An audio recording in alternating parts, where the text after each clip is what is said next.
ఇటీవల దాకా సోనియా గాంధీ వస్తారు, లేదంటే రాహుల్ గాంధీ వస్తారు అని చెప్పి మళ్ళీ రీసెంట్గా ప్రియాంక గాంధీ తెలంగాణలో పోటీ చేయబోతుంది అన్నారు. ఏంటి వాళ్ళ ఫ్యామిలీ వచ్చే అవకాశం ఉందా? అసలు ఇక్కడ పోటీ చేసే అవకాశం ఉందా? వస్తే ఖమ్మంకి వస్తారు కావచ్చు. వస్తే ఉందా అవకాశం? నిన్న మొన్న ఏదో పేరు ప్రకటించినట్టున్నారు ఖమ్మంలో, అంటే పరిశీలిస్తున్నట్టున్నారు కదా. పరిశీలనలోనే ఉంది, ఇంకా ప్రకటించలేదు. ఆ, కాంగ్రెస్ పార్టీ అడిగింది రావాలి అని, రాహుల్ గాంధీ గారిని ప్రియాంక గాంధీ గారిని రావాలి అని అడిగింది. వస్తే ఛాన్స్ ఉందా? వచ్చే అవకాశం ఉందా వాళ్ళు ఇటువైపు? అవకాశం అంటే మేము అడుగుతున్నాము, ఇక వాళ్ళు ఇంకా క్లారిటీ ఇవ్వలేదండి. అంటే వస్తే ఏదన్నా గెయిన్ ఉంటుందనా, లేకపోతే తెలంగాణలో లేదా ఏ ఉద్దేశంతో వాళ్ళు ఆహ్వానిస్తున్నారు? అంటే ఇప్పుడు ఇక్కడ మా ప్రభుత్వం ఉంది, తెలంగాణ వచ్చింది అంటే ఆ కుటుంబం వల్లనే వచ్చింది కాబట్టి మేము వాళ్ళని ఆహ్వానిస్తున్నాం ఇక్కడ నుంచి చేయండి అని. అంటే మీరు ఆహ్వానిస్తున్నారు, వాళ్ళేమి ఇక్కడికి వచ్చి పోటీ చేయాలనే ఇంట్రెస్ట్ కనిపించట్లేదు లా ఉంది కదా. వాళ్ళేమి అటువైపు నుంచి లేదని కాదు రావు గారు, మొన్నటి వరకు రాహుల్ గాంధీ గారు మళ్ళీ యాత్ర అయిపోయింది. ఇప్పుడు ఈ టికెట్స్ది దేశవ్యాప్తంగా అభ్యర్థుల్ని ప్రకటించాల్సినది ఉంది కాబట్టి, ఆ డిస్కషన్ ఉంది కాబట్టి టైం పడుతుంది అంతే డిసిషన్ తీసుకోవడానికి. సో కాంగ్రెస్ పార్టీలో నామినేటెడ్ పోస్టులు అనౌన్స్ చేశారు కొన్ని. మరి రమ్యారావు గారికి ఫస్ట్ ఫేజ్లో కనిపిస్తుందని అందరూ అనుకున్నారు, బట్ కనిపించలేదు. ఫీల్ కావట్లేదా? ఫీల్ అయ్యేది ఏముందండి దాంట్లో? ఫీల్ అయ్యేది ఏముంటుంది? సెకండ్ ఫేజ్లో ఇంకా మంచిగా వస్తుండొచ్చు. ఫస్ట్ ఫేజ్లో వచ్చిన వాళ్ళు ఇంకేం ఛార్జ్ తీసుకోలేదు కదా మాకు రాలేదు అని మేము బాధపడిపోవడానికి. ఆఫ్టర్ ఎలక్షన్స్ అందరికి కలిపి ఒకటేసారి వస్తుండొచ్చు, ఇంకా మంచిగా వస్తుండొచ్చు అనేది ఫస్ట్ లిస్ట్లో యాక్చువల్గా మీరు పనిచేశారు కాబట్టి, ప్లస్ అసెంబ్లీ ఎలక్షన్లో కూడా చాలా చురుగ్గా పనిచేశారు కదా. ఫస్ట్ నుంచి కాంగ్రెస్ పార్టీలో ఉన్నారు, అటు ఇటు చూడలేదు. మిగతా పార్టీ వాళ్ళు రమ్మున్నా కానీ, బట్ ఫస్ట్ లిస్ట్లో ఉండాలి కదా. అంటే ప్రయారిటీస్ తప్పుతున్నాయా కాంగ్రెస్ పార్టీలో అనేది? ప్రయారిటీస్ తప్పడం అని కాదు, కొంచెం ఎవరి ప్రయారిటీకి తగ్గట్టు, ఎవరి క్యాపబిలిటీస్కి తగ్గట్టు వాళ్ళకు ఇద్దాము అనే దాంట్లో ఒకటేసారి వేయకుండా ఫస్ట్ లిస్ట్ అనేది ఫస్ట్ వచ్చింది 7 మెంబర్స్ తోటి, తర్వాత ఇంకో లిస్ట్ వచ్చింది అట్లా. ఇప్పుడు ఆ రకంగా చూస్తే మరి మంత్రులు కూడా అందరు ఇప్పుడు చేయలే కదండి, ఉంది కదా మంత్రులది కూడా అట్లా అనుకోవడానికి ఉండదు కదా. కానీ ఇంకోటి వినిపిస్తుంది, కేవలం రెడ్డి సామాజిక వర్గానికి ప్రాధాన్యత ఇస్తూ వాళ్ళకి కావాల్సినటువంటి వాళ్ళకి కాంగ్రెస్ పార్టీ నామినేటెడ్ పోస్టులు ఇస్తుంది అనేటువంటి కొన్ని ఆరోపణలు కూడా ఉన్నాయి కదా. అంటే ఇప్పుడు వచ్చిన లిస్టుని బట్టి బయట వాళ్ళు చూసి అనుకుంటున్నారు ఆ రకంగా, కానీ ఆ రకంగా ఏం జరగదు. కాకపోతే మొన్న వచ్చిన ఫస్ట్ లిస్ట్లో కొంచెం ఆ సామాజిక వర్గానికి ఎక్కువ సంఖ్య ఎక్కువ ఉంది, కానీ ముందు ముందు అట్లా జరగకుండా అందరినీ కలుపుకొని చేస్తారు. ఫస్ట్ లిస్ట్ వచ్చిన తర్వాత మీరు ఏమన్నా రాలేదని ఫీల్ అయ్యి ఎవరినన్నా అప్రోచ్ కావటం అని జరిగిందా? రాలేదు అని ఫీల్ అవ్వడం అని ఏం లేదు, కానీ మెయిన్గా మా కమ్యూనిటీ వాళ్ళు, మా వెల్లమాస్ వాళ్ళు, రిలేటివ్స్ అండ్ కమ్యూనిటీ వాళ్ళందరూ ఆ ఫస్ట్ లిస్ట్ రాగానే ఏందో ప్రభుత్వం పడిపోయినంత హడావుడిలా నీకేం రాలేదు నీకేం రాలేదు అని నన్ను టార్గెట్ చేయడము. అంటే మొన్న ఫస్ట్ లిస్ట్ అని కాదు, ఎప్పుడైతే రేవంత్ అన్న ఎల్బీ స్టేడియంలో ప్రమాణ స్వీకారం ముఖ్యమంత్రిగా చేసిన ఆ రోజు నుంచే నన్ను మా కమ్యూనిటీ వాళ్ళు టార్గెట్ చేయడం పెట్టిండ్రు. ఇంకా ఇప్పటి నుంచి అన్ని రమ్యారావు చేపిస్తుంది రేవంత్ రెడ్డి తోటి, ప్రతిదీ కూడా ఇంప్లిమెంటేషన్ అనుకుంటే టార్గెట్ చేయడం పెట్టిరు.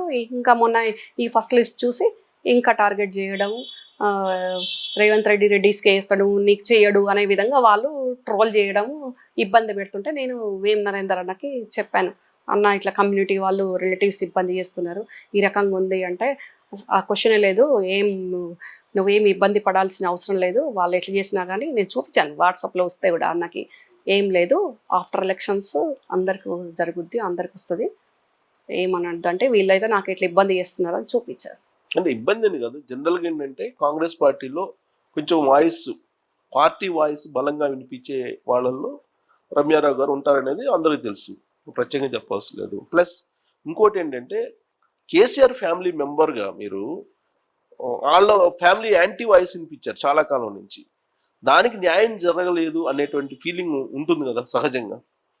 అంటే ఇప్పుడే అనుకోవడానికి లేదు రావు గారు, 37 మటుకే బయటకు వచ్చినాయి మొన్న ఫస్ట్ లిస్ట్లో, కానీ ఇంకా చాలా ఉంది, రావాల్సిన చైర్మన్స్ చాలా ఉన్నాయి, ఎమ్మెల్సీస్ ఉన్నాయి, అన్నీ ఉన్నాయి, మనం తొందరపడద్దు కదా ఇప్పుడే. ఆఫ్ కోర్స్, బట్ ప్రయారిటీ లిస్ట్లో వెనకబడినట్టు ఫీల్ కావటంలో తప్పు లేదుగా, మీ అభిమానులు కానీ లేదంటే మీ కమ్యూనిటీ కానీ. ఇప్పుడు మా క్యాడర్ కానివ్వండి, అభిమానులు కానివ్వండి, దేశ విదేశాల్లో కూడా నాకు అభిమానులు ఉన్నారు. వాళ్ళందరూ కూడా ఫస్ట్ లిస్ట్లో లేకపోయేసరికి అనుకున్నారు.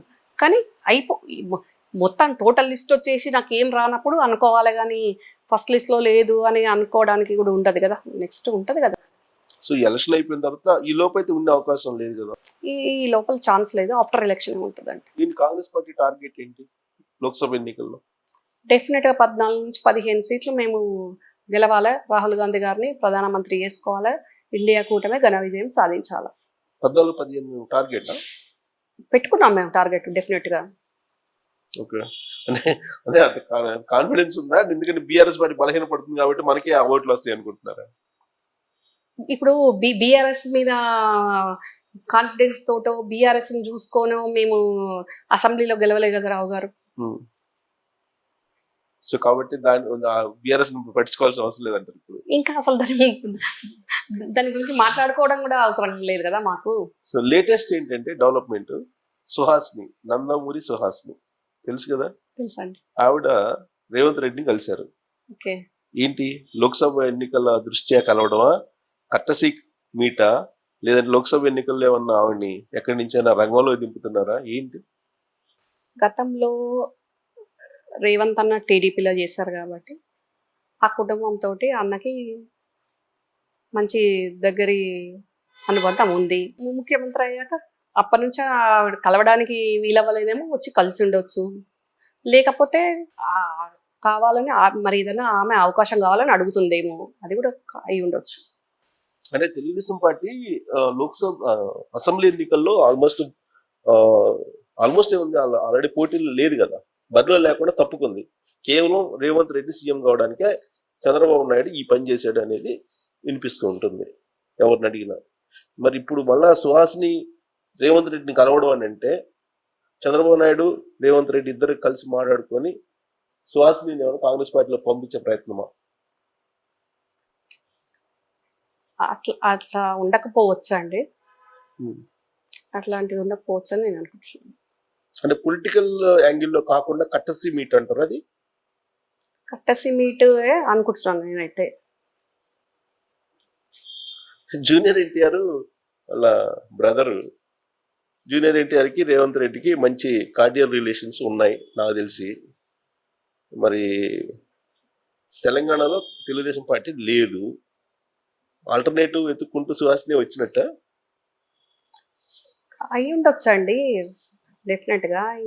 ఆ అమ్మాయికి పొలిటికల్ అంబిషన్ ఉంది, ఆమె వచ్చి కాంటెస్ట్ కూడా చేసింది కదా కూకట్పల్లి క్యాండిడేట్ గా టీడీపీ నుంచి.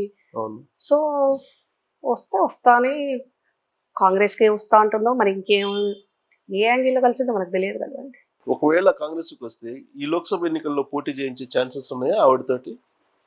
ఎక్కడి నుంచి అన్నా ఐడియా లేదండి, అంతా ఐడియా లేదా? ఐడియా లేదండి. ఓకే, సో ఓవరాల్ గా కాంగ్రెస్ పార్టీకి సంబంధించి ఇప్పటి వరకు రేవంత్ రెడ్డి పరిపాలన చేశారు, అడ్మినిస్ట్రేషన్ చేశారు, పిసిసి అధ్యక్షుడిగా కూడా ఆయనే ఉన్నాడు, డ్యూయల్ రోల్ పోషిస్తూ ఉన్నారు.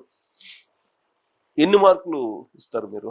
అందరికీ న్యాయం చేశాడు అనుకుంటున్నారా, లేదంటే ఆయన ఎలక్షన్ ముందు చెప్పిన దానికి ఇప్పటికీ కొంత వ్యత్యాసం ఉంది అనుకుంటున్నారా, లేదంటే ఆయన మీద హోప్స్ ఎక్కువ ఉన్నాయి, ఆ హోప్స్ కి రీచ్ కావాలంటే ఇంకా టైం పడుతుంది అంటారా? ఏం లేదండి, ఇప్పుడు ఈ నామినేట్ పోస్టుల వల్ల కొంతమంది మాకు రాలేదు అనే దాంట్లో కొంచెం ఉండడం వల్ల అది డిఫరెంట్. ప్రభుత్వ పరంగా పార్టీ పరంగా మీరు అన్నట్టు డ్యూయల్ రోలో ఒకే రేవంత్ అన్న చేస్తున్నారు కాబట్టి అటు ఇటు ప్యారలర్గా మెయింటైన్ చేస్తున్నారు బాగానే. ఈ ఖాళీ ఉన్న ఖజానా తోటి ఈ 100 రోజుల వరకు నెట్టుకొచ్చిండ్రు.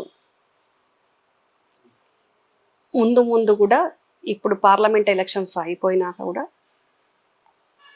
అప్పుడు పిసిసి చీఫ్ వేరే వస్తారు కాబట్టి కంప్లీట్గా ముఖ్యమంత్రిగా రేవంత్ అన్న ఇంకా ప్రభుత్వంలో మంచిగా పాలన చేసుకుంటూ సైమల్టేనియస్గా పార్టీని కూడా పిసిసి చీఫ్ ఎవరైనా కూడా పార్టీని ప్రభుత్వాన్ని కోఆర్డినేట్ చేసుకునే విధంగా ముఖ్యమంత్రి రోల్ ప్లే చేస్తారు.